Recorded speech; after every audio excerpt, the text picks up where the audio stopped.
आज भगवान कहते अहम भक्त पराधीनो हा स्वतंत्र इव द्विजा।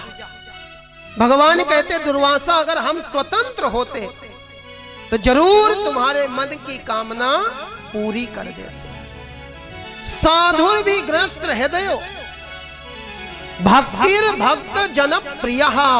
भगवान कहते एक तो हमें भक्ति प्रिय है और दूसरा भक्ति को करने वाले भक्त जन प्रिय है। भक्तिर भक्त जन प्रिय। भगवान ने आज भक्तों की महिमा बढ़ा दी है। अम्बरीश जी का चरित्र आया। भगवान ने कहा जाओ दुर्वासा अगर अपने प्राणों की रक्षा करना चाहते हो तो जिसका अपमान किया है उन्हीं की शरण में चलो। दुर्वासा जी आज हाथ जोड़ करके आए हैं अम्बरीश जी के पास में। अम्बरीश जी महाराज ने दुर्वासा जी को हाथ जोड़े हुए देखा तो अम्बरीश जी ने दुर्वासा जी के चरण पकड़ लिए। अम्बरीश जी के चरण पकड़े हैं और अम्बरीश जी ने जैसे ही दुर्वासा जी को प्रणाम किया सामने से सुदर्शन चक्र आ गया। अम्बरीश ने दुर्वासा जी को अपने पीछे किया। आते हुए सुदर्शन चक्र को देखा तो हाथ जोड़ दिए। हाथ जोड़ करके कहते हैं सुदर्शन नमस्तुभ्यं सहस्त्रधार अच्युत प्रिय। हे सुदर्शन आपको प्रणाम है, आप में सहस्त्र धाराएं हैं। हम चाहते हैं आप शांत हो जाओ। सुदर्शन चक्र शांत हुआ है। सुदर्शन चक्र के शांत होने के बाद दुर्वासा जी को भोजन कराया गया और दुर्वासा जी आकाश मार्ग से ब्रह्मलोक को चले गए। ऐसी कथा भागवत जी में आती है। दुर्वासा जी महाराज का चरित्र आया। अम्बरीश जी की भक्ति चारों ओर विख्यात हो गई और अम्बरीश जी का जब यश चारों ओर फैला तो एक राज्य की राजकुमारी के मन में भाव आया कि ऐसा धर्मवान पति हमको प्राप्त हो जाए। इस राजकुमारी ने सोचा कि अगर ये अम्बरीश जी हमारे पति बन जाएं तो कितना बढ़िया। राजकुमारी ने पंडित जी को एक पत्र लिखा और ये कथा भक्तमाल में आती है। पंडित जी के द्वारा पत्र लिख करके राजकुमारी ने भेजा अम्बरीश जी महाराज हम आपसे विवाह करना चाहते हैं। अम्बरीश जी ने पत्र पढ़ा। अम्बरीश जी ने पत्र के उत्तर में लिख दिया कि देवी हमारे पहले भी कई रानियां हैं, हम भगवान की सेवा में लगे रहते, हमारे पास में इतना समय नहीं कि हम एक विवाह और कर सके। राजकुमारी के पास में जब उत्तर पहुंचा है, राजकुमारी ने उत्तर में प्रति उत्तर लिखा। राजकुमारी ने कहा पंडित जी जाओ, जाकर के अम्बरीश जी से कह देना अगर वो हमसे विवाह नहीं करेंगे तो हम अपने प्राणों का त्याग कर देंगे।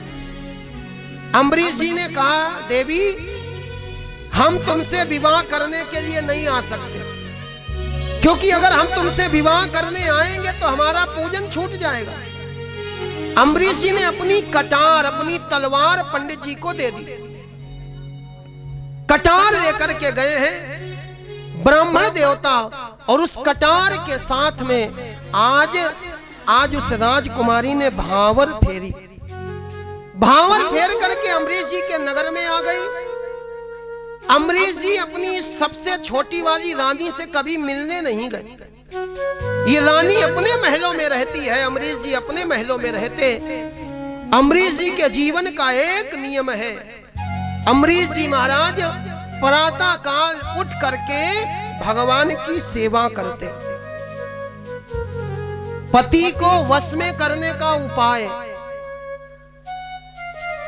आज आप ट्रेन में बस में यात्रा करो ना तो जगह जगह चपके रहते हैं बाबा बंगाली। पति को वश में करने का उपाय, सौतन से छुटकारा। अरे अगर सीखना हो तो भागवत की कथा में मिलता है। भागवत की कथा कहती अम्बरीश जी की अनेक रानियां, लेकिन अम्बरीश जी कभी किसी रानी के महल में नहीं जाते। ये छोटी वाली रानी आई तो छोटी वाली रानी ने आकर के विचार किया अम्बरीश जी जाते कहां हैं। पता लगा अम्बरीश जी रोज मंदिर जाते हैं। छोटी वाली रानी भी रोज मंदिर जाने लगी। अम्बरीश जी के पहले जाती है, जाकर के भगवान की सेवा करती है। अम्बरीश जी को लगा हमारी भाई ये सब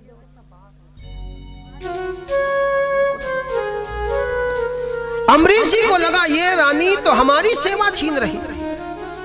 अम्बरीश जी ने कहा देवी तुम अगर हमारी सेवा न छीनो तो अच्छा है, अगर भगवान की सेवा ही करनी हो तो तुम अपने महल में एक मंदिर बना लो।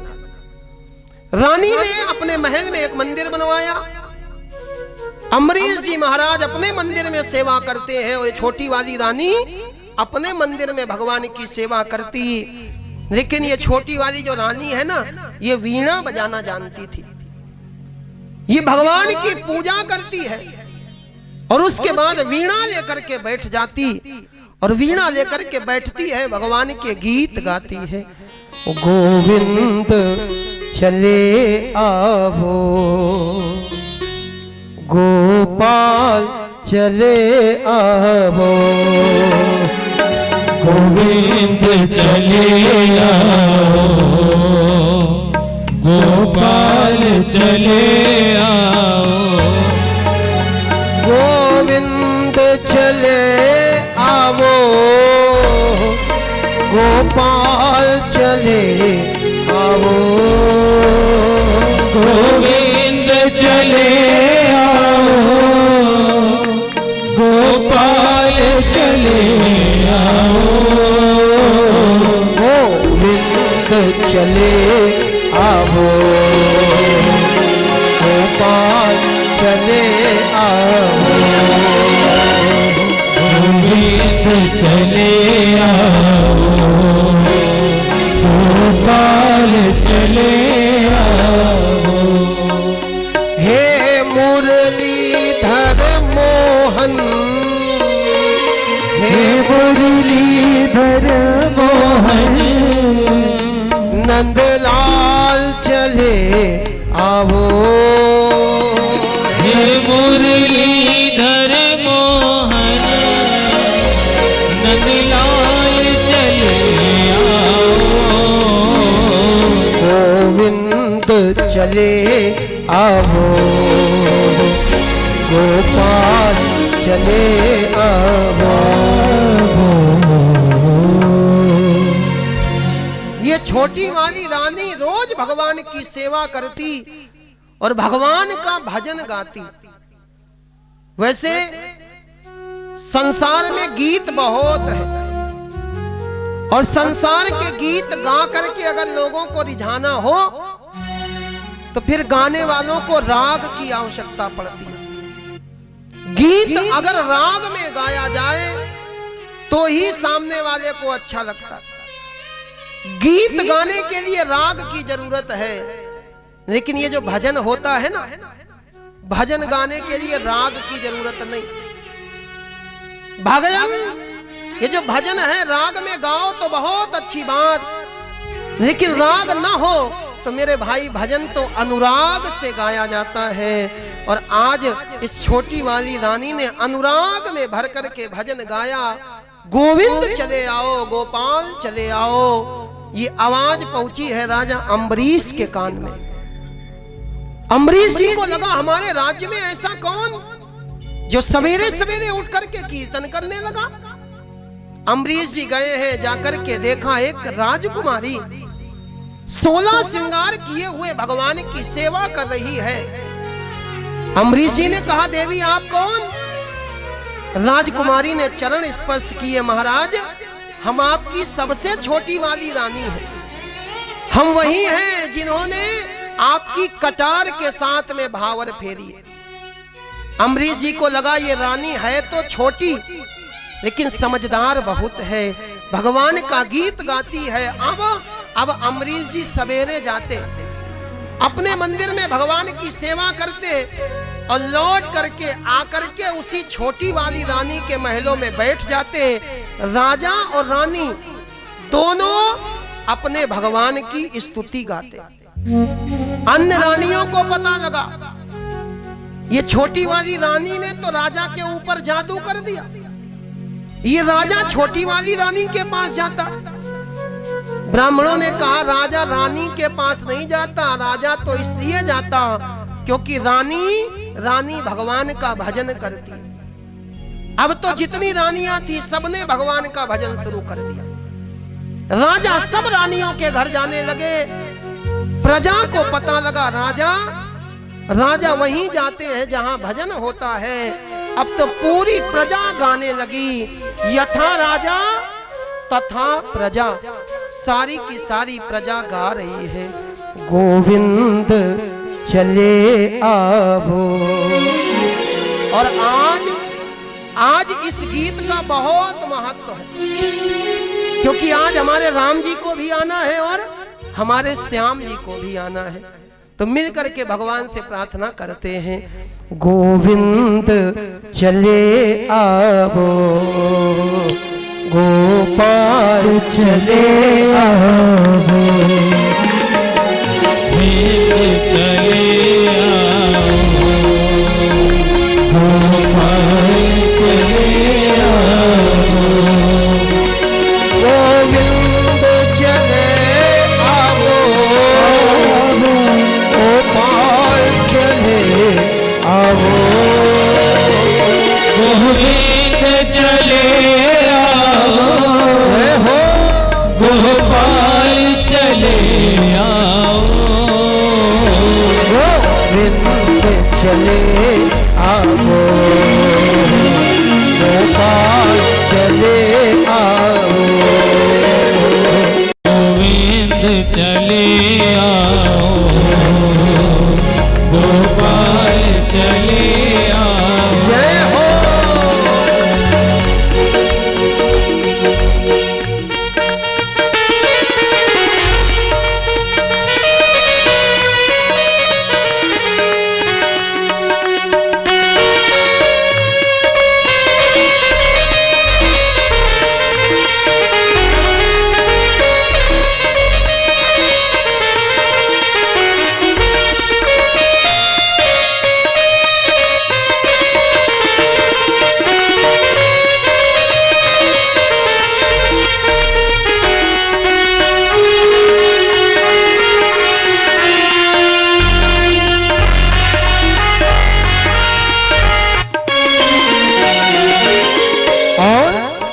भगवान से कहो प्रभु, दीनानाथ अनाथ का भला मिला संयोग, दीनानाथ अनाथ का भला मिला संयोग, दीनानाथ अनाथ का भला मिला संयोग, दीनानाथ अनाथ का भला मिला संयोग, यदि ना तारोगे प्रभु हंसी करेंगे लोग, यदि ना तारोगे प्रभु हंसी करे सब लोग, गोविंद चले आवो, गोपाल चले आवो, गोविंद चले आओ, गोपाल चले आओ, गोविंद चले आवो,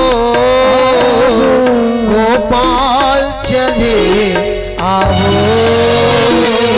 गोविंद चले आओ,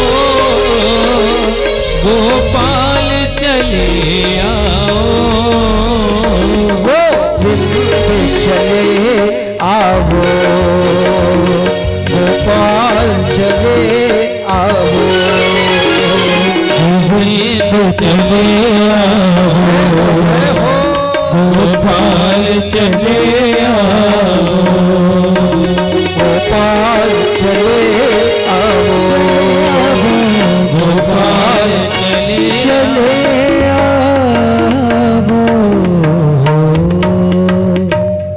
अम्बरीश जी महाराज का चरित्र आया।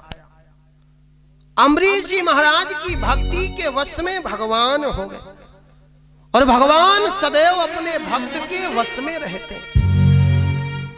भगवान कहते हैं मैं भक्तन को भगत, भगत मेरे मुकुट मणि।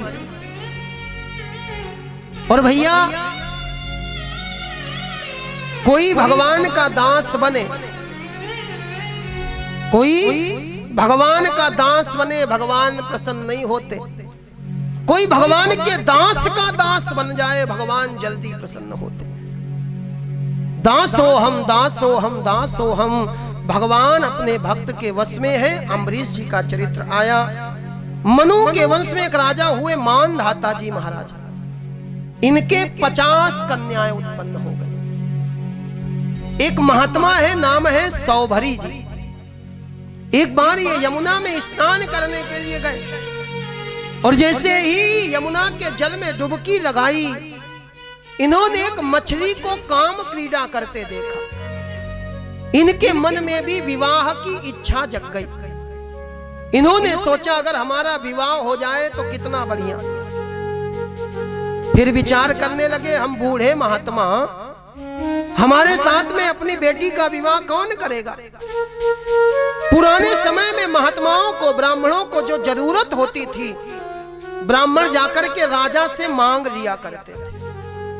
ये सौभरी नाम के महात्मा पहुंच गए मानधाता जी के पास और मानधाता जी से बोले, महाराज हम आपसे कुछ मांगने आए हैं। मानधाता जी को लगा ये जंगल में रहते ना, हो सकता है इनको गौदान की आवश्यकता पड़ी हो, गाय मांगने आए हो।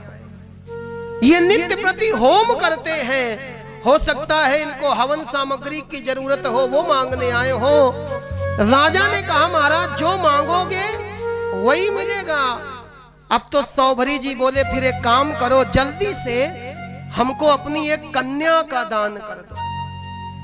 इतना सुना तो मानधाता चौंक गए, क्योंकि ये जो कन्यादान है ना, सारे दानों में सर्वश्रेष्ठ दान है कन्यादान।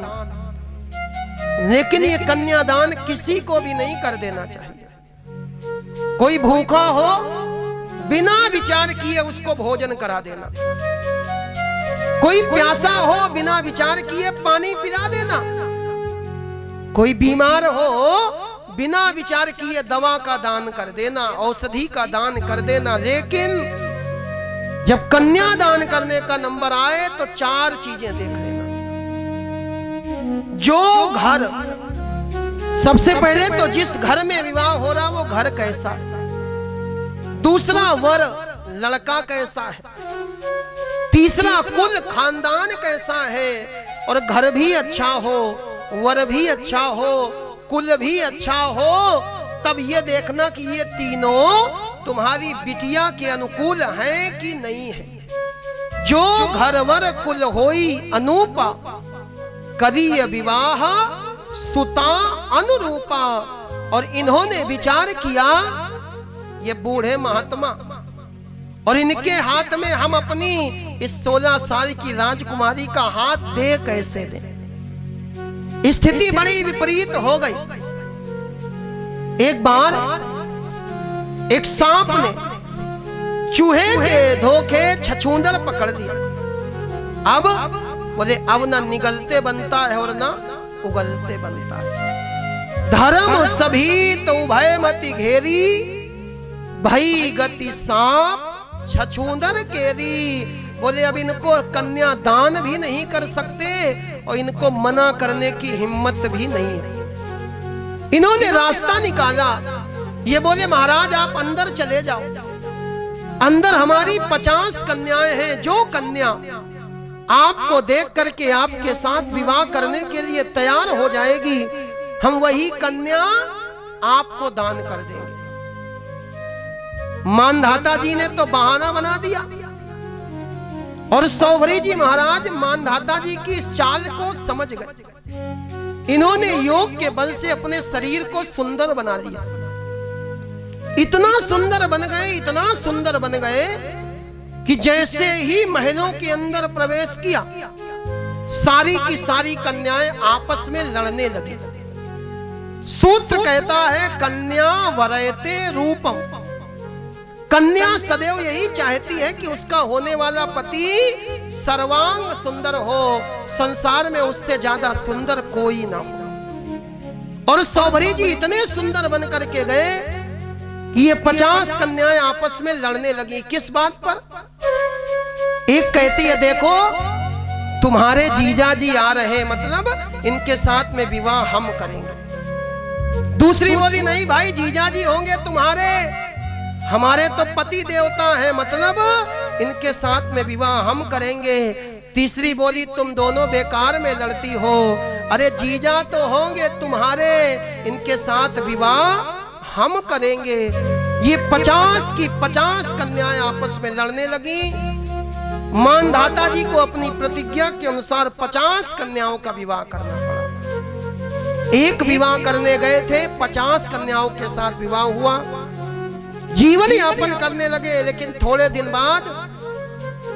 दिन बाद इनको भी समझ में आ गया। क्या समझ में आया? बोले ग्रह कारण नाना जंजाला। थोड़े दिन बाद इनको भी विरक्ति हुई है, संन्यास आश्रम में प्रवेश किया है। अंतिम समय आया, इनकी रानियां भी इनके साथ में सती हो गई।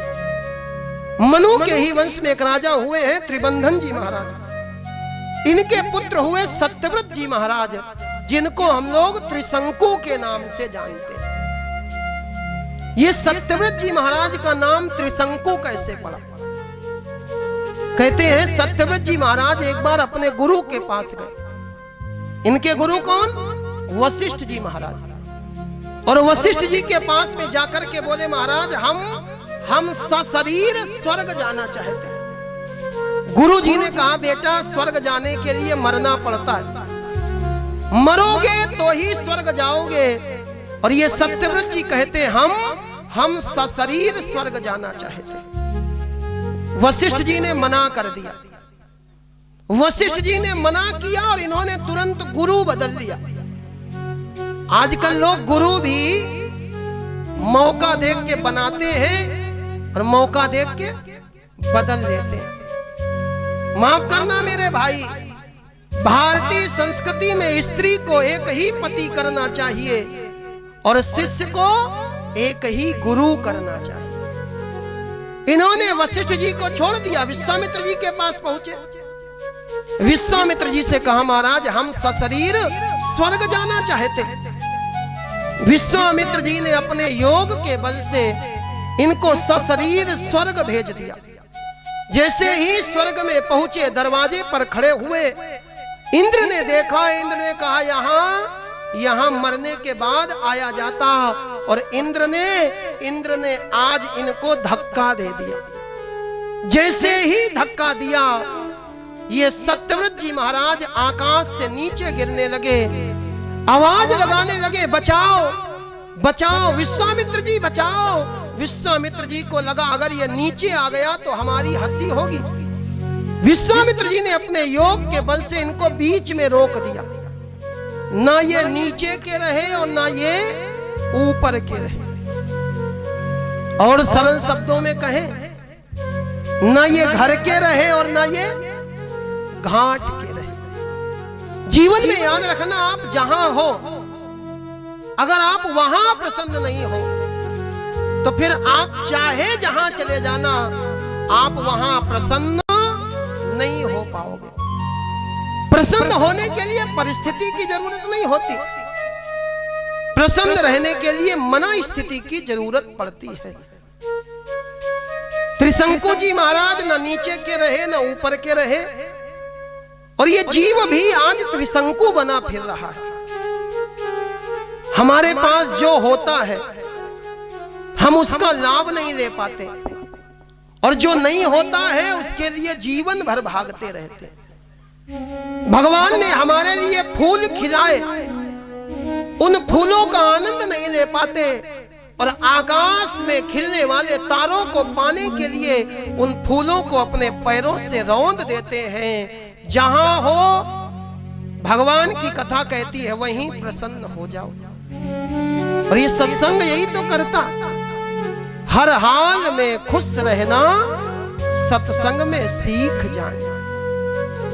मरने के बाद मुक्ति दुनिया ये बताती है, लेकिन जीते जी मुक्त रहना सत्संग में सीख जाए। कोई कहे महाराज मरने के बाद मुक्त होंगे, क्या पता मरने के बाद मुक्त होंगे कि नहीं होंगे। जीते जी मुक्ति का आनंद अनुभव करो। जीवन जीवन का आनंद लो। त्रिशंकु जी का चरित्र आया। इनके पुत्र हुए हरिश्चंद्र जी महाराज। हरिश्चंद्र जी महाराज ने अपने सत्य की रक्षा के लिए अपने जीवन का बलिदान कर दिया। जीवन में सदैव सत्य बोलो। हरिश्चंद्र जी की कथा हमको सत्य बोलने के लिए प्रेरित करती है। सत्यम वद, सत्य बोलो और धर्म पर चलो। सत्य परेशान तो हो सकता है, और ये कलयुग है ना, यहां सत्य ही परेशान होता है, यहां असत्य परेशान नहीं होता। ये कलयुग है, यहां सत्य परेशान होता है। लेकिन भैया चाहे कोई युग आ जाए, सत्य कभी पराजित नहीं हो सकता। मुंडकोपनिषद में लिखा हुआ है, सत्यमेव जयते, सत्य की सदैव विजय होती है। हम सत्य बोले। हरिश्चंद्र जी महाराज की कथा आई। इनके पुत्र हुए रोहित। रोहित के वंश में एक राजा हुए, नाम पड़ा बाहुक जी महाराज। ये बाहुक जी महाराज भगवान के परम भक्त हैं। इनके जीवन का नियम था, चाहे कुछ छूट जाए लेकिन भगवान की पूजा नहीं छूटनी चाहिए। जिस समय ये पूजा करते थे, कोई काम आ जाए उसको छोड़ देते थे। बाहुक जी महाराज एक दिन अपने महल में बैठे मंदिर में भगवान का पूजन कर रहे थे। इतने में पड़ोसी राजा ने इनके राज्य पर आक्रमण कर दिया। सेनापति ने कहा, महाराज चलो चल करके युद्ध करो। बाहुक जी बोले, पहले माला पूरी करेंगे और इसके बाद में युद्ध करेंगे। सेनापति ने कहा, पड़ोसी राजा आपके ऊपर विजय प्राप्त कर लेगा। बाहुक जी बोले, हमको तो भजन करने से मतलब, चाहे जंगल में करे और चाहे महल में करे। और जीवन में सदैव याद रखना, चाहे जंगल में रहो, चाहे जंगल में रहो, चाहे बस्ती में रहो, चाहे महंगी में रहो, चाहे सस्ती में रहो, चाहे तूफान में रहो, चाहे कश्ती में रहो, लेकिन जहां भी रहो प्यारे, ठाकुर की मस्ती में रहो, भगवान की मस्ती में झूमते रहो। मुझे मेरी मस्ती कहाँ लेके आई, मुझे मेरी मस्ती कहाँ लेके आई, जहाँ मेरे अपने सिवा कुछ नहीं।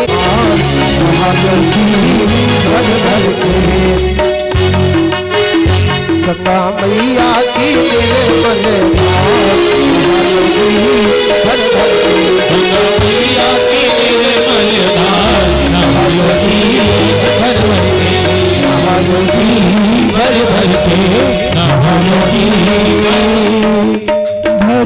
ठाकुर के चरणों में यहाँ लेके आई। और बाहुक जी महाराज माला करते रहे, माला नहीं छोड़ी। पड़ोसी राजा ने आक्रमण किया, विजय प्राप्त कर ली।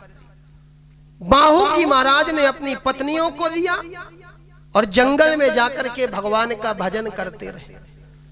धीरे धीरे इनका अंतिम समय आया, इनकी मृत्यु हुई है। सारी की सारी रानियां इनके साथ में सती होने को तैयार हो गई। सारी रानियों ने चिता लगाई है, सती होने के लिए बैठी। इतने में और वो नाम के महात्मा आ गए। महात्मा जी ने कहा, देवी आप सब सती हो सकती हो, लेकिन ये जो छोटी वाली रानी है ये सती नहीं हो सकती। क्यों नहीं हो सकती? क्योंकि ये गर्भवती है। ये बात जब अन्य रानियों को पता लगी तो सौतिया डाह के कारण अन्य रानियों ने उस छोटी वाली रानी को जहर दे दिया। छोटी वाली रानी जान नहीं पाई, जहर को पी लिया। लेकिन जहर पीने के बाद भी उस जहर का असर ना रानी के ऊपर हुआ और ना रानी के गर्भ से उत्पन्न होने वाले बालक के ऊपर हुआ। रानी के गर्भ से समय बीता है, बालक पैदा हुआ, और जब बालक पैदा हुआ तो ये अपने हाथ में उसी जहर को लेकर के पैदा हुआ। साथ में गर अर्थात जहर लेकर के पैदा हुआ, तो इस बालक का नाम ही पड़ गया सगर जी महाराज। साथ में जो गर लेकर के पैदा हुआ, ये भगवान की भगवत्ता है। भगवान की कृपा से जहर का प्रभाव नहीं पड़ा। और संसार में जो कुछ भी होता है ना, अच्छा या बुरा, इसके पीछे भगवान ने कोई ना कोई कारण जोड़ रखा है। एक बार एक राजा और उनका मंत्री, राजा और मंत्री दोनों यात्रा पर गए। चलते चलते चलते चलते अचानक एक दुर्घटना हुई और राजा के पांव की उंगली कट गई। मंत्री ने कहा, महाराज जो हुआ बहुत अच्छा हुआ। राजा को लगा हमारी उंगली कट गई, और मंत्री कहता अच्छा हुआ, निकल जाओ, आज के बाद कभी हमारे पास नहीं आना। मंत्री ने कहा, महाराज आपने जो कहा बहुत अच्छा कहा, और मंत्री चले गए घर। कुछ दिन बीते, राजा एक दिन फिर जंगल में घूमने के लिए गए। घोड़े को दौड़ाया, शिकार का पीछा किया, राजा आगे चले गए, सेना पीछे छूट गई, और जंगल के बीच में कोल भीलों ने राजा को पकड़ लिया। आदिवासियों ने राजा को पकड़ लिया और बोले आज हम अपनी भद्रकाली मैया के आगे राजा की बलि चढ़ाएंगे। बलि चढ़ाने के लिए राजा को लेकर के गए। जैसे ही बलि चढ़ाने के लिए राजा को लेकर के गए, एक की नजर पड़ी, बोले महाराज अरे इस राजा की तो एक उंगली कटी हुई है, ये बलि चढ़ाने के लिए योग्य नहीं है। आदिवासियों ने छोड़ दिया। राजा लौट करके अपने घर आए। राजा को लगा मंत्री ने ठीक कहा था कि जो हुआ अच्छा हुआ। मंत्री को बुलवाया। राजा ने कहा, मंत्री जी आपने कहा था जो हुआ अच्छा हुआ, हम तो समझ गए, अगर मेरी उंगली ना कटती तो आज मेरा सर कट जाता। लेकिन ये बताओ, हमने तुमको निकाल दिया, तुमको गालियां बकी, ये मंत्री बोले महाराज ये तो और भी अच्छा हुआ। क्यों? क्योंकि आपका सर तो बच जाता और हम होते तो हमारा सर। याद रखना, जो कुछ भी हो रहा है इसके पीछे भगवान ने कोई ना कोई कारण रख रखा है। कोई कारण होगा, कोई कारण होगा, कोई कारण होगा, कोई कारण होगा, कोई कारण होगा। एक डाली पर फूल खिले हैं, एक डाली पर फूल खिले हैं, एक डाली पर काटे रे, कोई कारण होगा, कोई कारण होगा, कारण होगा, कोई कारण होगा। तेरे बस में कुछ भी नहीं है, तेरे बस में कुछ भी नहीं है, तो बांटने वाला बांटे रे, कोई कारण होगा, कोई कारण होगा, कोई कारण होगा, कोई कारण होगा। जय हो।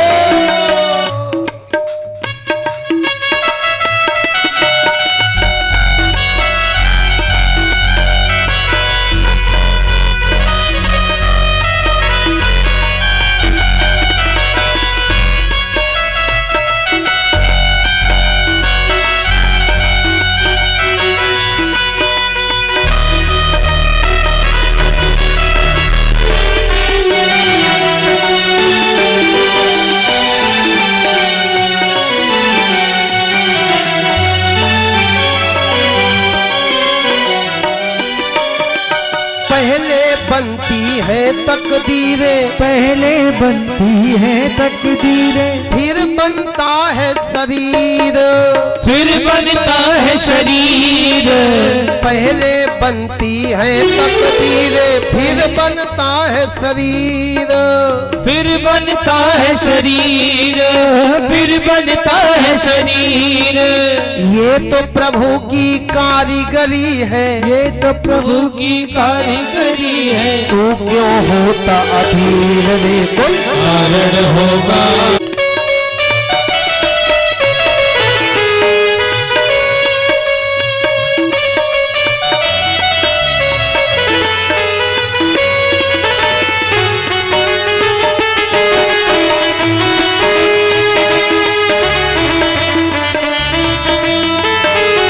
जय हो जय हो।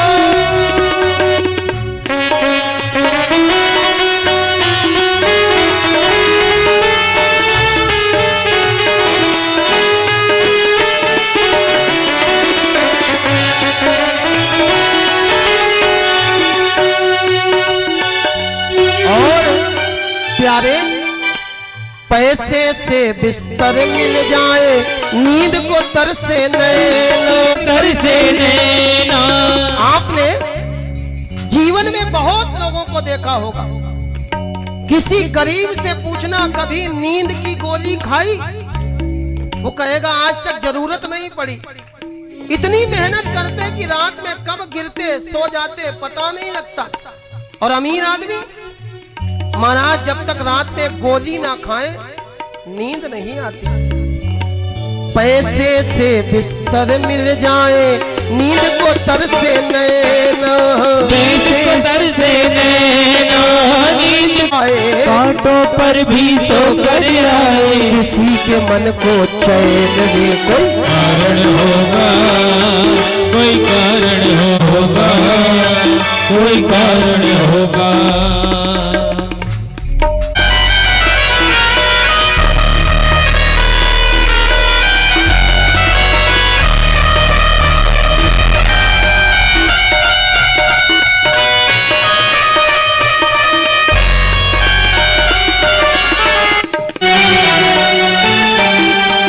जीवन दान, जहर को पीकर भी मिल जाए किसी को जीवन दान। जहर को पीकर भी मिल जाए किसी को जीवन दान। चींटी से भी जा सकती है, चींटी से भी जा सकती है, किसी के तन से प्राण रे कोई कारण होगा, कोई कारण होगा, कोई कारण होगा, कोई कारण होगा, कोई कारण होगा, कोई कारण होगा, कोई कारण होगा, कोई कारण होगा, कोई कारण होगा, कोई कारण होगा, कोई जहर को पीकर भी मिल जाए किसी को जीवन दान। सगर जी महाराज का जन्म हो गया। इनकी दो रानियां, एक रानी का नाम है सुमति और दूसरी रानी का नाम है केसिनी। एक रानी के द्वारा एक बेटा पैदा हुआ, नाम पड़ा असमंजस, और दूसरी रानी के द्वारा 60,000 पुत्र उत्पन्न हो गए। एक बार सगर जी महाराज ने अश्वमेध यज्ञ किया। इन्होंने यज्ञ का घोड़ा छोड़ दिया। यज्ञ का घोड़ा चारों दिशाओं में जा रहा था। इंद्र को यह बात अच्छी नहीं लगी। देवराज इंद्र ने आकर के घोड़े का हरण कर लिया और ले जाकर के कपिल मुनि के आश्रम में बांध दिया। ये 60,000 पुत्र घोड़े की खोज करने के लिए गए।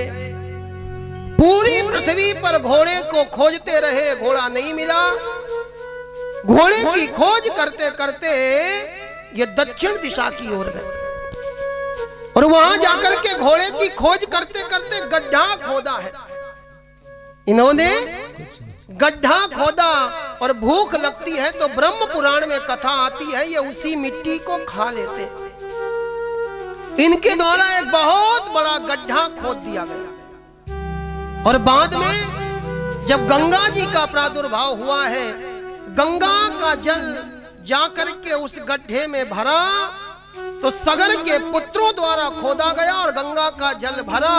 इस कारण उस स्थान का नाम पड़ गया गंगा सागर। सगर के पुत्रों द्वारा सागर का निर्माण किया गया है। कपिल मुनि के आश्रम में जाकर के देखा घोड़ा बंधा है। ये 60,000 पुत्र घोड़े को पहचान गए, यही है कहा। कपिल मुनि की समाधि टूटी, क्रोध आया, नेत्रों से अग्नि निकली। ये 60,000 पुत्र जल करके भस्म हो गए। 60,000 पुत्र भस्म हो गए। असमंजस के पुत्र हुए हैं अंशुमान। अंशुमान जी घोड़े को खोजते हुए कपिल मुनि के आश्रम में गए। घोड़े को बंधा हुआ देखा, राख का ढेर देखा। कपिल मुनि से पूछ लिया, महाराज हमारे पूर्वजों का उद्धार कैसे होगा? क्योंकि पुत्र वही है जो अपने पूर्वजों का उद्धार करे। अंशुमान ने पूछा, कपिल मुनि ने कहा, भैया अगर गंगा का जल आए और तुम्हारे पूर्वजों की ये राख गंगा के जल का स्पर्श करे तो तुम्हारे पूर्वजों का उद्धार हो जाएगा। अंशुमान जी ने गंगा जी को पृथ्वी पर लाने के लिए घोर तपस्या करी, लेकिन गंगा जी को ला नहीं पाए और इनके प्राण चले गए। इनके पुत्र हुए दिलीप जी महाराज।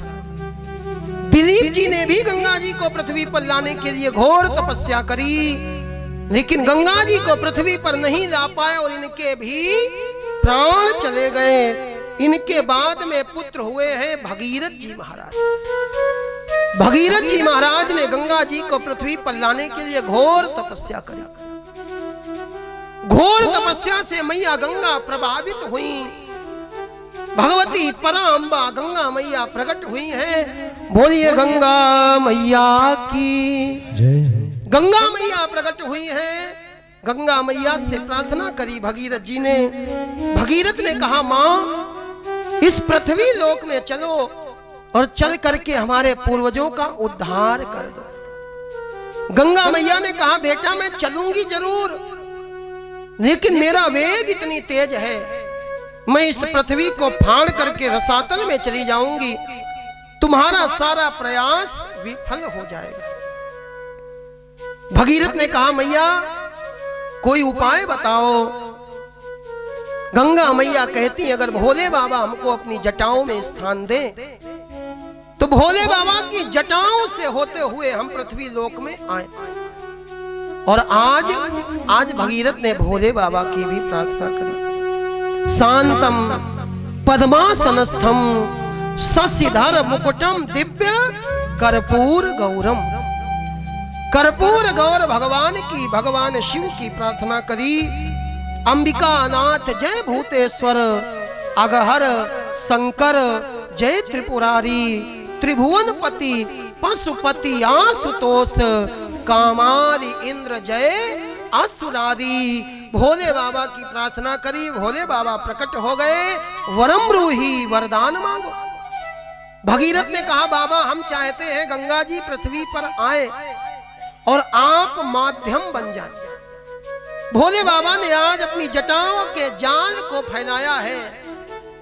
ब्रह्मा जी के कमंडल से गंगा जी निकली और कल कल निनाद करती गंगा मैया आई है और आकर के भोले बाबा की जटाओं में घूमने लगे।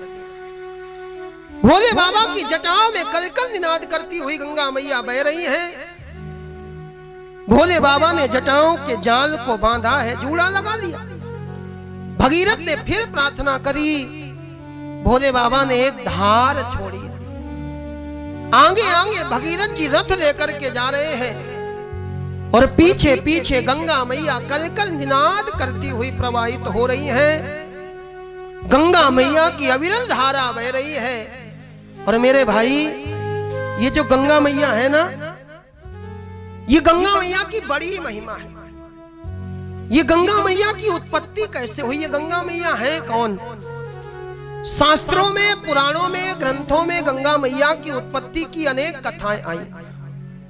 एक कथा आती है कि एक बार गोलोक धाम में राधा और कृष्ण सिंहासन पर विराजमान थे। सारे के सारे देवता चारों ओर से घेर करके खड़े थे। वहां पर सरस्वती मैया भी थी और भोले बाबा भी थे। सरस्वती मैया ने भोले बाबा से कहा, बाबा कोई स्तुति सुनाओ। और भोले बाबा के जो 1008 नाम हैं, भोले बाबा का एक नाम है नित्य नृत्यकाय नमः। भोले बाबा का एक नाम है नित्य नृत्य प्रियाय नमः। भोले बाबा को गाना बजाना बहुत पसंद है। सरस्वती ने कहा, बाबा कुछ गाओ। और भोले बाबा आज राधा कृष्ण के प्रेम में डूब करके गाने को तैयार हुए। जिस समय संगीतकार गाते हैं ना, तो गाने वाले पहले आलाप लगाते हैं।